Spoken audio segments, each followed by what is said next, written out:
अस्सलाम वालेकुम वरहमतुल्लाह। अजीज़ तलबा व तालिबात, आज हम आपकी किताब से सबक नंबर 11 जो कि APJ अब्दुल कलाम के मुतल्लिक है वही पढ़ने जा रहे हैं। तो सबसे पहले हम इसकी रीडिंग करते हैं, इसको पढ़ते हैं, फिर मैं आपको समझाऊंगा कि इसमें क्या बताया जा रहा है। अबुल फ़ाकिर ज़ैनुल आबिदीन अब्दुल कलाम, जिन्हें अव्वल पाकर ज़ैनुल आबिदीन कहा जाता है, हिंदुस्तान के साबिक सदर और मारूफ जौहरी साइंसदान 15 नवंबर 1931 ईस्वी को रियासत तमिलनाडु में पैदा हुए और 27 जुलाई 2015 ईस्वी को दिल का दौरा पड़ने से उनका इंतकाल हुआ। अब्दुल कलाम हिंदुस्तान के 11वें सदर थे। उन्हें भारत के आला तरीन शहरी एजाज़ात पद्म भूषण और भारत रत्न भी मिले। अब्दुल कलाम की सदारत का दौर 25 जुलाई 2007 ईस्वी को इख्तिताम पजीर हुआ। डॉक्टर अब्दुल कलाम का ताल्लुक तमिलनाडु के एक मुतवस्त खानदान से था। उनके वालिद माहीगीरों को अपनी कश्ती किराया पर दिया करते थे। अगरचे वो अनपढ़ थे, लेकिन अब्दुल कलाम की जिंदगी पर उनके गहरे असरात पड़े। उनके दिए हुए अमली जिंदगी के सबक अब्दुल कलाम के बहुत काम आए।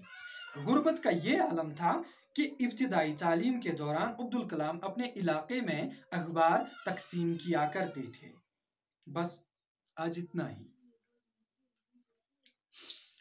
तो आज हम अब्दुल कलाम APJ अब्दुल कलाम के बारे में पढ़ने जा रहे हैं, जो कि हिंदुस्तान के सदर या प्रेसिडेंट भी रह चुके हैं और एक मशहूर जौहरी साइंसदान थे, जिन्होंने हिंदुस्तान को, जो हम कह सकते हैं, ये एटमी टेक्नोलॉजी से नवाजा। ये मिसाइल मैन भी जिसे कहा जाता है, तो इन मिसाइलों से भी हिंदुस्तान को नवाजा। एक मशहूर और मारूफ साइंसदान थे, एटमी साइंसदान, और इसके अलावा ये हिंदुस्तान के सदर भी रह चुके हैं। इन्हीं के बारे में हमें आज पढ़ना है, इनकी हालाती ज़िंदगी जाननी है कि इन्हें ये पैदा कहाँ हुए, इन्होंने तालीम कहाँ हासिल की, इन्होंने कौन कौन से एजाज़ात या इनामात हासिल किए, और इसके अलावा ये किस तरह से हिंदुस्तान के सदर मुंतखब किए गए, और इसके अलावा इनके मद मुकाबिल कौन थे, ये भी हमें पढ़ना है। इनके बारे में ये सब हमें इस लेसन में बता दिया जाएगा। तो आज हमने पढ़ा, इनका नाम अबुल फ़ाकिर ज़ैनुल आबिदीन था और इन्हें कहा जाता था अव्वल फ़ाकिर ज़ैनुल आबिदीन। ये भी इन्हें कहा जाता था, यानी ये APJ का मतलब है। APJ या अबुल फ़ाकिर ज़ैनुल आबिदीन या अव्वल फ़ाकिर ज़ैनुल आबिदीन, इसका मतलब है। तो ये हिंदुस्तान के साबिक सदर, यानी ये हिंदुस्तान के सदर रह चुके हैं, प्रेसिडेंट रह चुके हैं, और इसके अलावा ये मशहूर व मारूफ जौहरी साइंसदान थे, एटमी साइंसदान थे। तो इनकी पैदाइश कब हुई? इनकी पैदाइश 15 नवंबर 1931 को ये पैदा होते हैं। रियासत थी तमिलनाडु, वहीं पे ये पैदा होते हैं। और इसके बाद इनकी मौत कब वाक़ा होती है? इनका इंतकाल हो जाता है 27 जुलाई 2015 को, 2015 को इनका इंतकाल हो जाता है दिल का दौरा पड़ने से, यानी हार्ट अटैक इनको आ जाता है और इनका इंतकाल हो जाता है, ये वफात पा जाते हैं। तो जो अब्दुल कलाम थे, ये हिंदुस्तान के 11वें सदर थे, यानी इनसे पहले 10 सदर रह चुके थे हिंदुस्तान के, ये 11वें सदर थे इनके हिंदुस्तान के।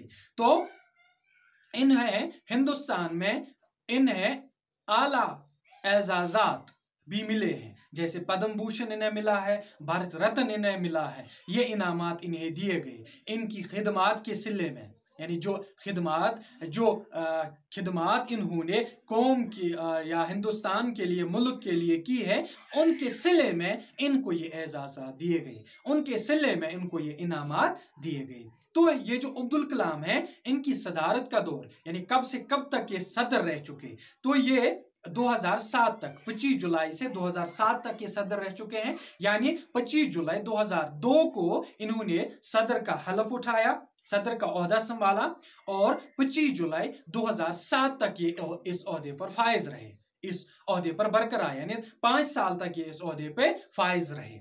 और डॉक्टर अब्दुल कलाम जो है तमिलनाडु के एक मुतवस्त खानदान यानी औसत दर्जे का, दरमियाने, यानी मिडिल क्लास फैमिली जो इनकी थी, उसी से ये ताल्लुक रखते थे। और इनके वालिद जो थे, इनकी अपनी कश्ती थी, وہاں پہ چونکہ ماہی گیر زیادہ ہے، یعنی ماہی گیر یعنی جو مچھلیاں پکڑتے ہیں ان کی تعداد تامل ناڈو میں زیادہ ہے، اس لیے عبدالکلام کے والد اپنی کشتی جو ہے ماہی گیروں کو یعنی مچھلیاں پکڑنے والوں کو کرایہ پہ دیا کرتے تھے، اور اس سے یہ اپنی روزی روٹی کا انتظام کیا کرتے تھے۔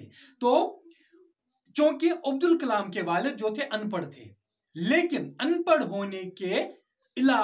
ہونے کے باوجود انہوں نے جو زندگی گزاری تو اس زندگی کے اثرات عبدالکلام کی زندگی پہ پڑے، یعنی انہوں نے اپنی والد کی زندگی سے سیکھ پائی، کچھ سیکھا، عملی طور پہ انہوں نے اپنی والد کی زندگی سے سیکھا، انہوں نے جو عملی سبق اس سے حاصل کیا، یہ عبدالکلام کو آگے جا کے اپنی زندگی میں بہت کام آیا۔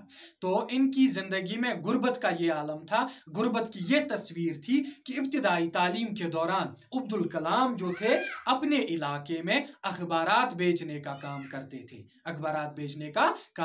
تھے۔ تو یہاں تک آج ہم نے پڑھا، تو باقی جو ہے اس کی زندگی کے بارے میں جو بتایا جائے گا وہ اگلے ویڈیو میں بتا دوں گا۔ تب تک کے لیے السلام علیکم ورحمۃ اللہ۔